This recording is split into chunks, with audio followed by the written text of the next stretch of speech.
जय माता दी सभी को। सावधानी हटी और दुर्घटना घटी। ये मैं क्यों कह रही हूँ, क्योंकि जो गोचर चल रहा है वर्तमान में, वो हमें सावधानी ही दिखा रहा है। क्योंकि अगर हमने सावधानी नहीं रखी तो दुर्घटना किसी के साथ भी घट सकती है। अभी आपने अहमदाबाद प्लेन क्रैश की घटना सुनी, उससे पहले सोनम की न्यूज़ आपने सुनी, जो मर्डर केस हुआ था। इस तरह की घटनाएं भी और देखने के लिए आपको मिलेगी।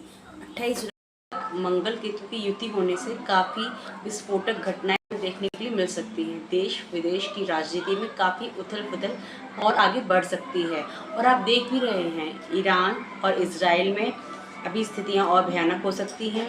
साथ ही रूस और यूक्रेन में भी आप ही देख रहे हैं। लेकिन आने वाले समय में आप भारत और पाकिस्तान के बीच भी स्थिति को बिगड़ते हुए देख सकते हैं। इसलिए हमें सावधानी रखना इस मामले में बहुत ज़्यादा ज़रूरत है। रोड एक्सीडेंट्स अभी बढ़ेंगे, इसलिए सावधानी आपको रखनी ही रखनी है।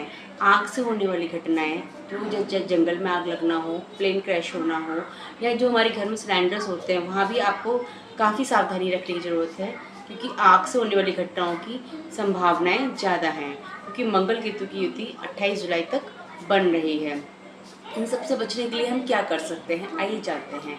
प्रतिदिन हमको हनुमान जी के सामने 28 जुलाई तक घी का दीपक जलाकर समय आप अपनी स्थिति के हिसाब से तय कर सकते हैं। हनुमान चालीसा या हनुमान अष्टक का पाठ करना है। आपको हफ्ते में एक बार सुंदरकांड का पाठ कराना है, या आप स्वयं भी कर सकते हैं।